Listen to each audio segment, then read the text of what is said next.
ในเวลานั้นพระเยซูเจ้าเสด็จขึ้นไปเนินภูเขามักกอกแต่พอรุ่งอรุณพระองค์เสด็จกลับมาหาพระวิหารและประชาชนทุกคนเข้ามาหาพระองค์พระองค์จึงประทับนั่งและตั้งต้นเทศนาสั่งสอนในเวลานั้นพวกนักปราชญ์พระคัมภีร์และฟาริเซลได้นำหญิงผู้หนึ่งซึ่งจับได้กำลังล่วงประเวณีมาต่อหน้าพระองค์และประชาชน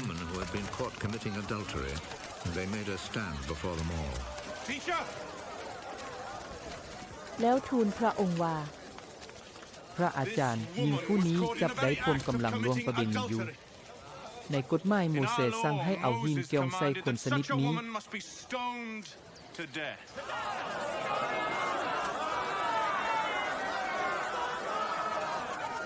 ส่วนท่านดีจะว่าแนวใด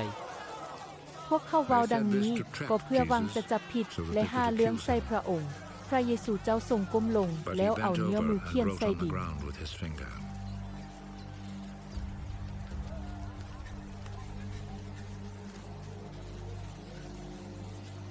As they stood there asking him questions, he straightened up.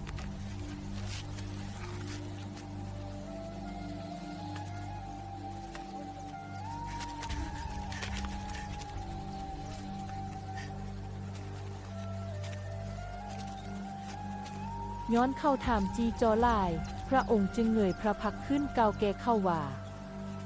แม่นไผในพวกทานบ่มีบาปเซิ้นแกว้งหินใส่แล้วก่อนแล้วพระองค์ทรงก้มลงเขียนใส่ดินต่อไปเมื่อได้ยินดังนี้พวกเขาก็หนีไปเทื่อละคนเทื่อละคน When they heard this, they all left, one by one, the older ones first.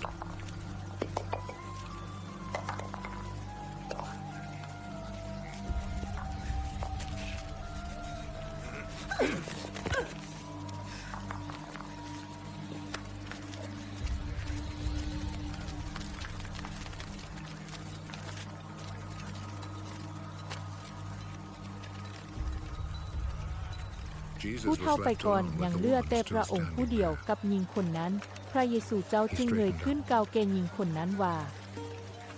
นางเอ่ยเขาไปใส่หมดแล้วบ่มีไผตัดสินใส่โทษเจ้าบ่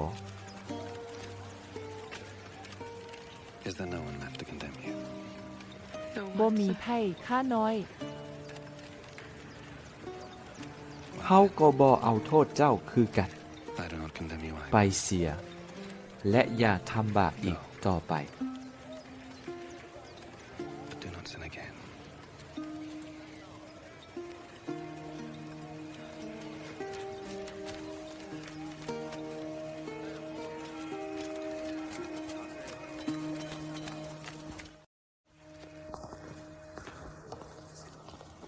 ในเวลานั้นพระเยซูเจ้ากล่าวกับพวกยิวว่าเฮาแม่นความสว่างของโลกผู้ใดเดินตามหลังเฮามาจะบ่เดินในความมืดแต่จะมีความสว่างแห่งชีวิตท่านอ้างตัวเองมาเป็นหลักฐานยืนยันคำยืนยันของท่านจึงบ่มีค่าหยังแม่นว่าเฮาอ้างตัวเองมาเป็นหลักฐานยืนยันคำยืนยันของเฮาก็มีค่าแท้ย้อนเฮาฮู้ว่าเฮามาแต่ไสและไปไสส่วนพวกเจ้าบ่ฮู้ว่าเฮามาแต่ไสหรือไปไสพวกเจ้าตัดสินตามภาษาเนื้อหนังส่วนเฮาบ่ตัดสินไผและถ้าว่าเฮาต้องตัดสินคำตัดสินของเฮาก็มีค่าแท้ย้อนว่าเฮาบ่อยู่ผู้เดียวมีเฮาและผู้ที่ได้ทรงใช้เฮามาอยู่นำเฮาคือพระบิดามีเขียนไว้ในพระธรรมบัญญัติของพวกเจ้าว่าหลักฐานยืนยันของสองคนมีค่า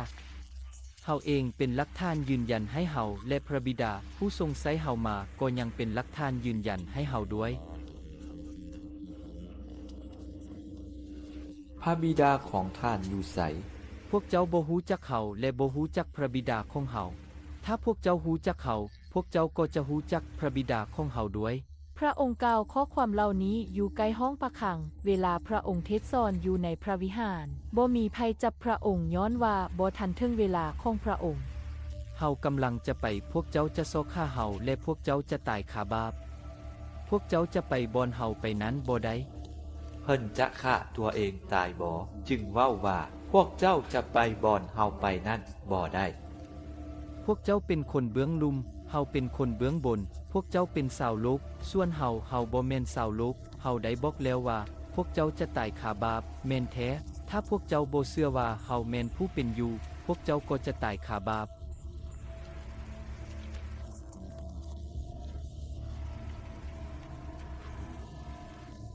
ท่านแม่นผู้ใด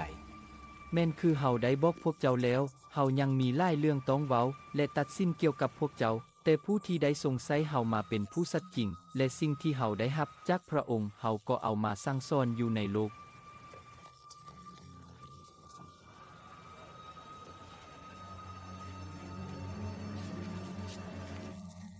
พวกเขาบ่เข้าใจว่าพระองค์กล่าวถึงพระบิดาเมื่อพวกเจ้าจะยกบุตรแห่งมนุษย์ขึ้นเวลานั้นและพวกเจ้าจะรู้ว่าเฮาแม่นผู้เป็นอยู่และเฮาบ่ได้ทำสิ่งใดตามลำพังเฮาเองแต่เฮาเว้าสิ่งที่เฮาได้เรียนรู้มาจากพระบิดาและผู้ที่ได้ทรงใช้เฮามาอยู่นำเฮาพระองค์บ่ได้ปะให้เฮาอยู่ผู้เดียวย้อนว่าเฮาทำตามน้ำพระทัยของพระองค์เสมอเมื่อได้กล่าวดังนี้แล้วหลายคนได้เชื่อถึงพระองค์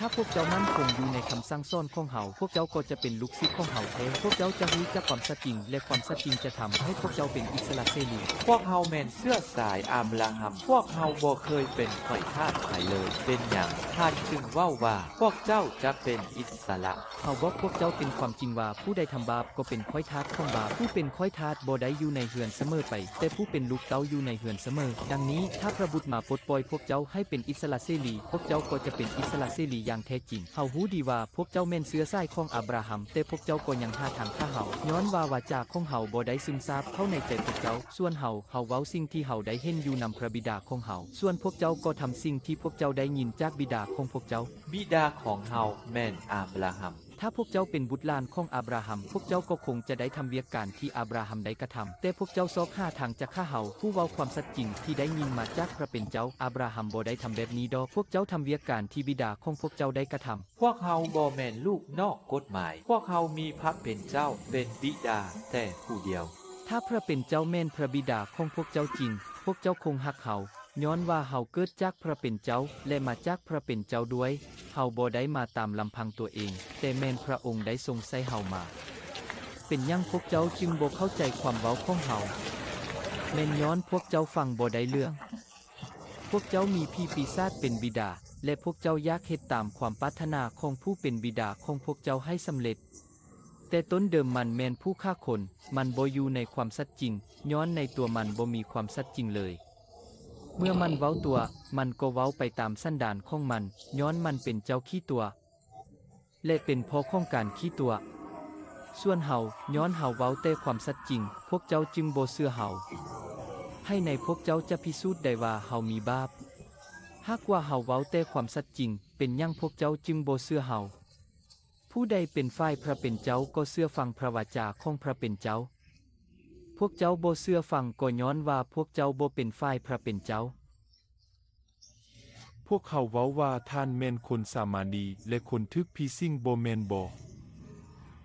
เฮาบ่แม่นคนทึกผีสิงแต่เฮาย่องย่อสรรเสริญพระบิดาของเฮาส่วนพวกเจ้าหาทางเฮ็ดให้เฮาเสียเปรียบเฮาบ่ซอกหาเกียรติให้เฮาเองมีผู้หนึ่งสนใจนำเฮาและเป็นผู้ตัดสินด้วยเฮาบอกพวกเจ้าเป็นความจริงว่าผู้ใดรักษาวาจาของเฮาผู้นั้นจะบ่พบความตายเลยบัดนี้พวกเฮาฮู้คักว่าท่านถึกผีสิงอับราฮัมตายแล้วพวกปะพะซกก็ตายแล้วด้วยและท่านยังมาเว้าว่าไผรักษาวาจาของเฮาผู้นั้นจะบ่ฮู้จักความตายเลยท่านเป็นใหญ่กว่าอับราฮัมบิดาของพวกเฮาผู้ตายแล้วและปะพะซกที่ตายไปแล้วนั่นบ่ท่านอ้างตัวว่าท่านแม่นผู้ใดถ้าเฮายกย่องตัวเองเกียรติของเฮาก็บ่มีค่าหยังแต่ผู้ยกย่องเฮาคือพระบิดาของเฮาซึ่งพวกเจ้าเอิ้นว่าพระเป็นเจ้าของพวกเจ้านั่นเองปานนั้นก็ดีพวกเจ้าบ่ฮู้จักพระองค์ส่วนเฮาฮู้จักพระองค์ดีและถ้าเฮาเว้าว่าบ่ฮู้จักพระองค์เฮาก็จะเป็นคนเว้าตัวคือพวกเจ้าแต่ว่าเฮาฮู้จักพระองค์และรักษาพระวาจาของพระองค์อับราฮัมบิดาของพวกเจ้ามีความชื่นชมยินดีเมื่อคิดถึงวันเวลาของเฮาเพิ่นได้เห็นแล้ว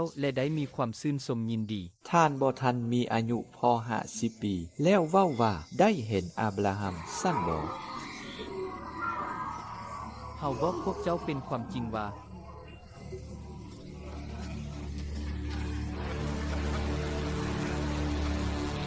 ก่อนอับราฮัมเกิดมาเฮาเป็นอยู่แล้ว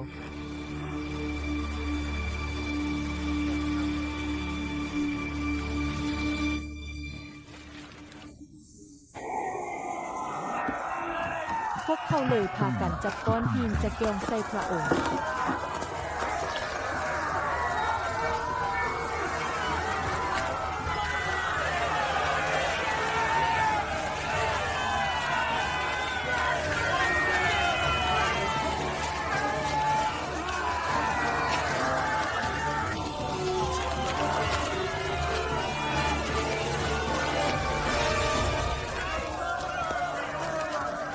แต่พระองค์ได้พลิกตัวหนีและเสด็จออกจากวิหาร